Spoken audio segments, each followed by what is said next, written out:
All right. Well, I hope you're having a good day, or I hope you're having a good evening. Hope it was good and well. I miss you, kid. Also, don't make fun of your old man. I know I'm not the best reader, and I know I struggle with some words, but we practice. I'm not the best at reading out loud. Actually, your dad's rather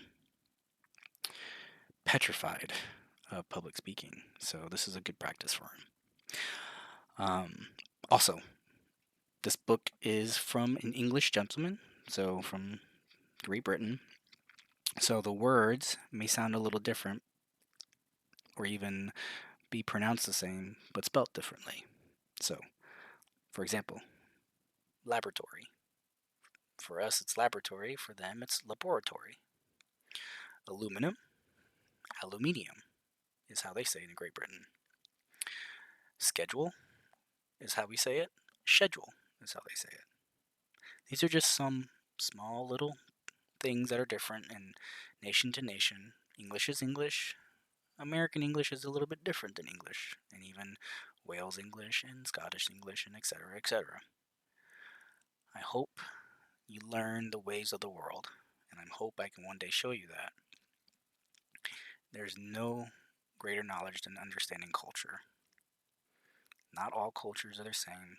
Some are unique, some are strange, but it doesn't mean they're wrong.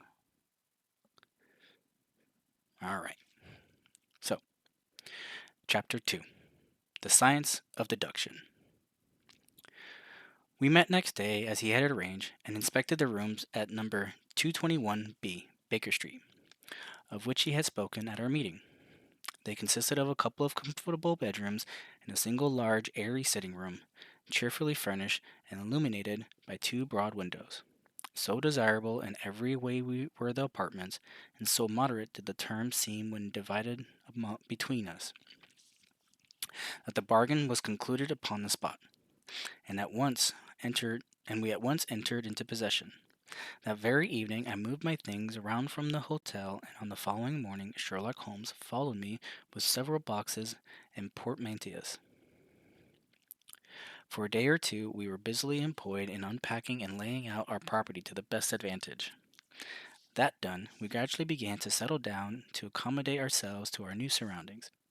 Holmes was certainly not a difficult man to live with. He was quiet in his ways, and his habits were regular. It was rare for him to be up after 10 at night, and he had invariably breakfasted and gone out before I rose in the morning. Sometimes he spent his day at the chemical laboratory, sometimes in the dissecting rooms, and occasionally in long walks, which appeared to take him into the lowest portions of the city. Nothing could exceed his energy when the working fit was upon him, but now and again a reaction would seize him, and for days on end he would lie upon the sofa in the sitting room, hardly uttering a word or moving a muscle from morning to night. On these occasions I have noticed such a dreamy, vacant expression in his eyes, and I might have suspected of him of being addicted to the use of some narcotic, had not the temperance and cleanliness of his whole life forbidden such a notion. As the weeks went by, my interest in him and my curiosity as to his aims in life gradually deepened and increased. His very person and appearance were such as to strike the attention of the most casual observer. In the height he was rather over 6 feet, and so excessively lean that he seemed to be considerably taller. His eyes were sharp and piercing, save during the intervals of torpor to which I have alluded, and his thin, hawk-like nose gave his whole expression an air of alertness and decision. His chin, too, had the prominence and squareness which marked the man of determination. His hands were invariably blotted with ink and stained with chemicals, yet he was possessed of extraordinary delicacy of touch, as I frequently had occasion to observe when I watched him manipulating his fragile philosophical instruments. The reader may set me down as a hopeless busybody when I confess how much this man stimulated my curiosity, and how often I endeavored to break through the reticence which he showed on all that concerned himself.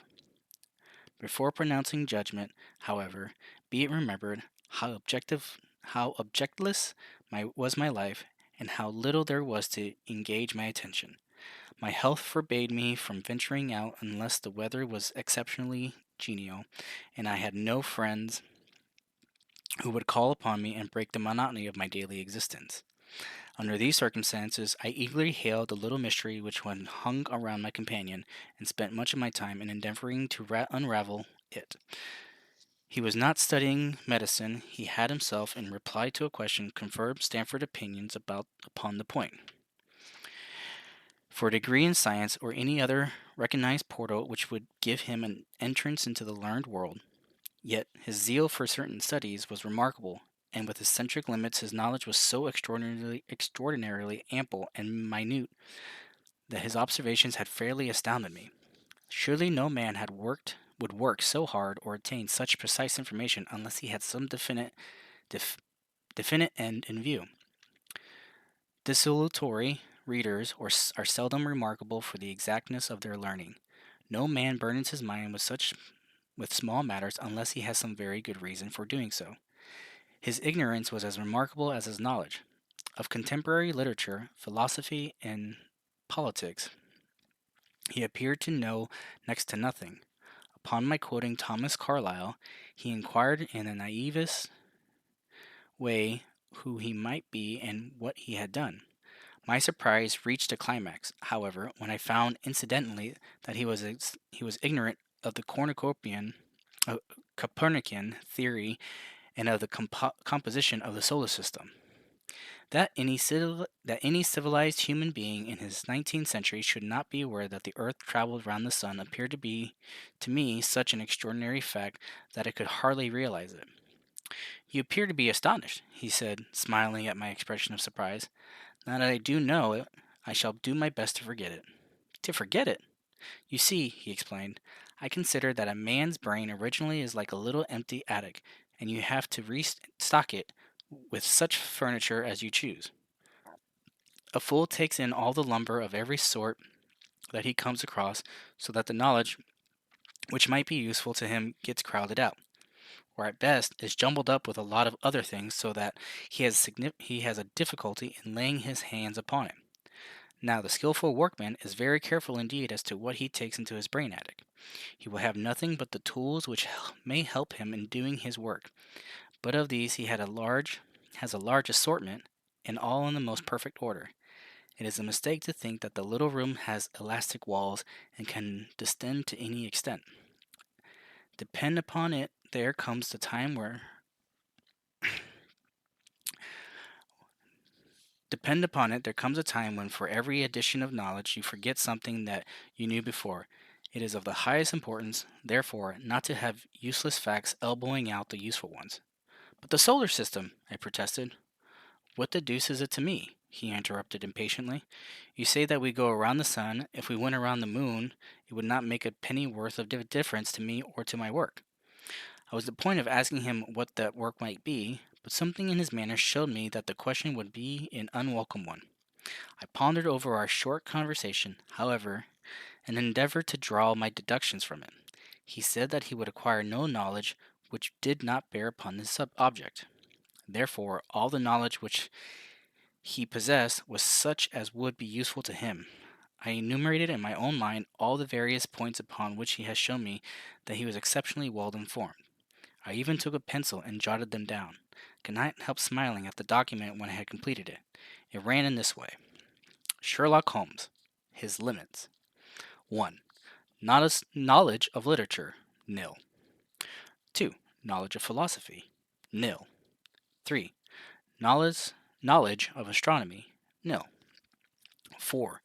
Knowledge of politics, feeble. 5. Knowledge of botany, variable. Well up in belladonna, opium, and poisons generally. Knows nothing of practical gardening. 6. Knowledge of geology, practical, but limited. Tells at a glance different soils from each other.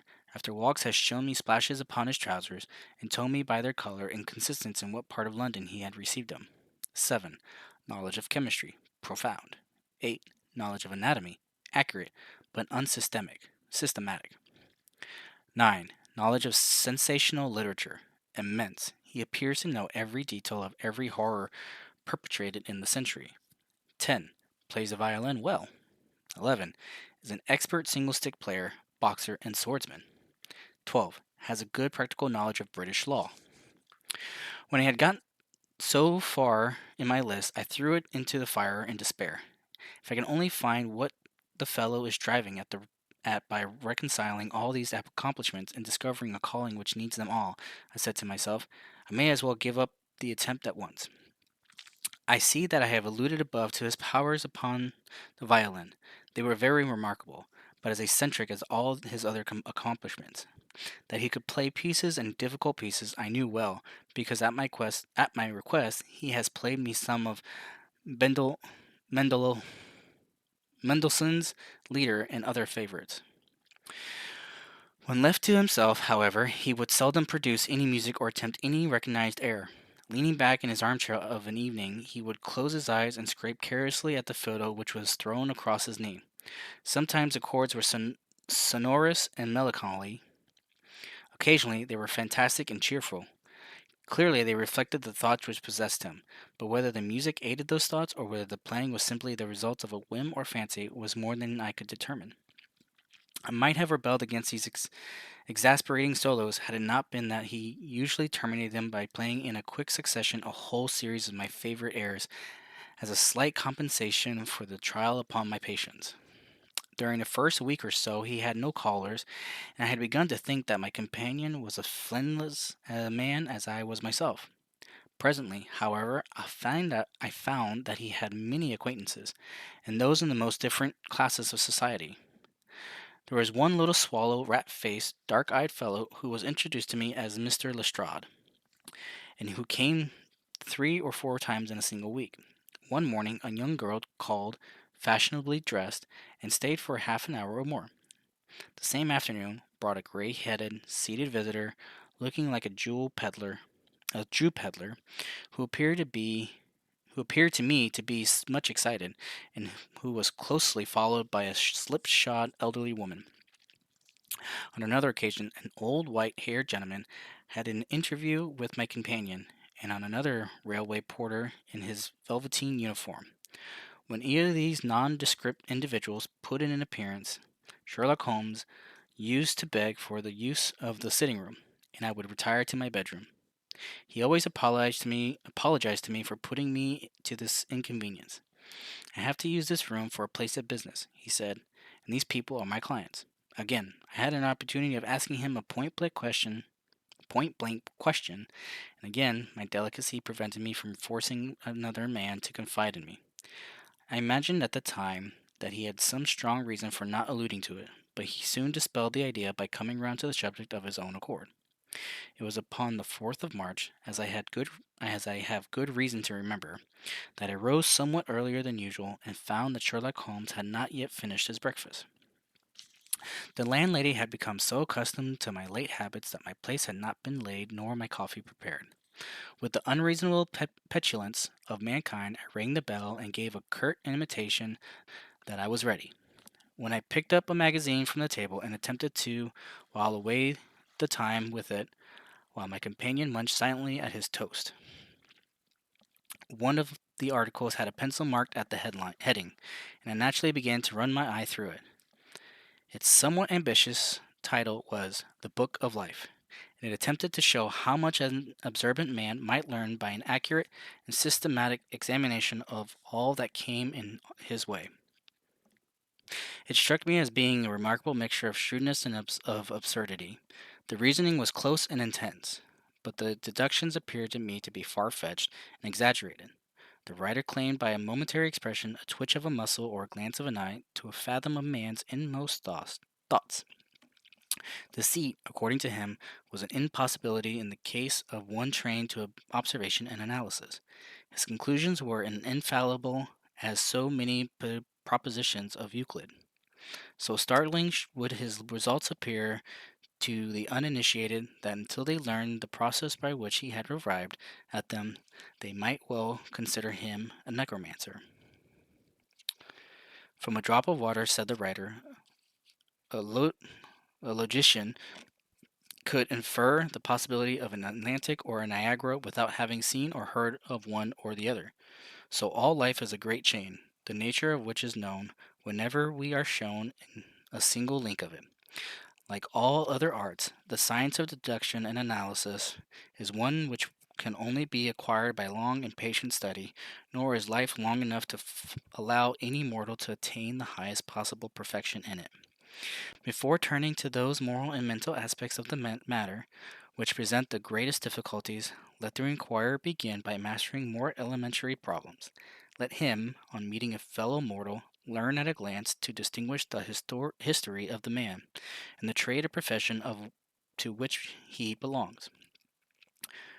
Puerile, as such an exercise may seem, it sharpens the faculties of observation and teaches one where to look and what to look for. By a man's fingernails, by his coat sleeve, by his boot, by his trouser knees, by the callosities of his forefinger and thumb, by his expression, by his shirt cuffs. By each of these things a man's calling is plainly revealed. That all united should fail to enlighten the competent inquirer in any case is almost inconceivable. What ineffable twaddle! I cried, slapping the magazine down on the table. I never read such rubbish in my life. What is it? Asked Sherlock Holmes. Why, this article, I said, pointing at it with my egg spoon as I sat down to my breakfast. I see that you have read it since you have marked it. I don't deny that it is smartly written. It irritates me, though. It is evidently the theory of some armchair lounger who evolves all these neat little paradoxes in the seclusion of his own study. It is not practical. I should not like to see him clapped down in a third-class carriage on the Underground and asked to give the trades of all his fellow travelers. I would lay 1,000 to 1 against him. You would lose your money, Sherlock Holmes remarked calmly. As for the article, I wrote it myself. You? Yes. I have a truth. I have a turn both for observation and for deduction. The theories which I have expressed there, and which appear to you to be so chimerical, are really extremely practical. So practical that I depend upon them for my bread and cheese. And how? I asked involuntarily. Well, I have a trade of my own. I suppose I am the only one in the world. I am a consulting detective, if you can understand what that is. Here in London, we have lots of government detectives and lots of private ones. When these fellows are at fault, they come to me, and I manage to put them on the right scent. They lay all the evidence before me, and I am generally able, by the help of my knowledge and the history of crime, to set them straight. There is a strong family resemblance about misdeeds, and if you have all the details of 1,000 at your finger ends, it is odd if you can't unravel the 1,001st. Lestrade is a well-known detective. He got himself into a fog recently over a forgery case, and that was what brought him here. And these other people? They are mostly sent on me by private inquiry agencies. They are all people who are in trouble about something and want a little enlightening. I listen to their story, they listen to my comments, and then I pocket my fee. But what do you mean to say, I said, that without leaving your room you can unravel some knot which other men can make nothing of, although they have seen every detail for themselves? Quite so. I have a kind of intuition that way. Now, and again, a case turns up which is a little more complex. Then I have to bustle about and see things with my own eyes. You see, I have a lot of special knowledge which I apply to the problem, and which facilitates matters wonderfully. Those rules of deduction laid down in that article which aroused your scorn are invaluable to me in practical work. Observation with me is second nature. You appeared to be surprised when I told you on our first meeting that you had come from Afghanistan. You were told, no doubt, nothing of the sort. I knew you came from Afghanistan. From long habit, the train of thousands ran. The train of thoughts ran so swiftly through my mind that I arrived at the conclusion without being conscious of intermediate steps. There were such steps, however, the train of reasoning ran. Here is a gentleman of a medical type, but with the air of a military man. Clearly an army doctor, then. He had just come from the tropics, for his face is dark, and that is not the natural tint of his skin, for his wrists are fair. He has undergone hardships and sickness, as his haggard face says clearly. His left arm has been injured. He holds it in a stiff and unnatural manner. Where in the tropics could an English army doctor have seen such hardship and got his arm wounded? Clearly in Afghanistan. The whole train of thought did not occupy a second. I then remarked that you came from Afghanistan and you were astonished. It is simple enough as you explain it, I said, smiling. You remind me of Edgar Allan Poe's Dupin. I had no idea that such individuals did exist outside of stories. Sherlock Holmes rose and lit his pipe. No doubt you think that you are complimenting me in comparing me to Dupin, he said. Now, in my opinion, Dupin was a very inferior fellow. That trick of his of breaking in on his friend's thoughts with an apropos remark after a quarter of an hour's silence is really very showy and superficial. He had some analytical genius, no doubt, but he was by no means such a phenomenon as Poe appeared to imagine. Have you read Gaborius works? I asked. Does Lecoq come up to your idea of a detective? Sherlock Holmes sniffed sardonically. Lecoq was a miserable bungler, he said in an angry voice. He had only one thing to recommend him, and that was his energy. That book made me positively ill. The question was how to identify an unknown prisoner. I could have done it in 24 hours. Lecoq took 6 months or so. It might be a textbook for detectives to teach them what to avoid. I felt rather indignant at having two characters whom I had admired treated in this cavalier style. I walked over to the window and stood looking out into the busy street. This fellow may be very clever, I said to myself, but he's certainly very conceited. There are no crimes and no criminals in these days, he said querulously. What is the use of having brains in our profession? I know well that I have in it me to make my name famous. No man lives or has ever lived who has brought the same amount of study and of natural talent to the detection of crime which I have done. And what is the result? There is no crime to detect, or, at most, some bungling villainy with a motive so transparent that even a Scotland Yard official can see through it. I was still annoyed at his bumptious style of conversation. I thought it best to change the topic. I wonder what that fellow was looking for, I asked, pointing to a stalwart, plainly dressed individual who was walking slowly down the other side of the street, looking anxiously at the numbers. He had a large blue envelope in his hand, and was evidently the bearer of a message. You mean the retired sergeant of Marines? Said Sherlock Holmes. Brag and bounce, I thought to myself. He knows that I cannot verify his guess. The thought had hardly passed through my mind, when the man whom we were watching caught sight of the number on our door and ran rapidly across the roadway. We heard a loud knock and a deep voice below, and heavy steps ascended the stair. For Mr. Sherlock Holmes, he said, stepping into the room and handing my friend the letter. Here was an opportunity of taking the conceit out of him. His little thought of this when he made the random shot. May I ask, my lad, I said in the blandest voice, what your trade may be? Commissionaire, sir, he said gruffly. Uniform away for repairs. And you were? I asked with a slightly malicious glance at my companion. A sergeant, sir. Royal Marines, Light Infantry, sir. No answer? Right, sir. He clicked his heels together and raised his hand in a salute and was gone. And that is the end of chapter 2. Sorry for being a little rough. Like I said, your dad kind of gets, I don't know, nervous when he reads. Even if it's to you. Not every dad and not every father's perfect, especially yours. But no matter what, I try my best. I never say can't. I only say it's hard, I need help, or let me try again after taking a break or thinking a little bit. There's no such thing as can't. Remember that. But for now, I love you always.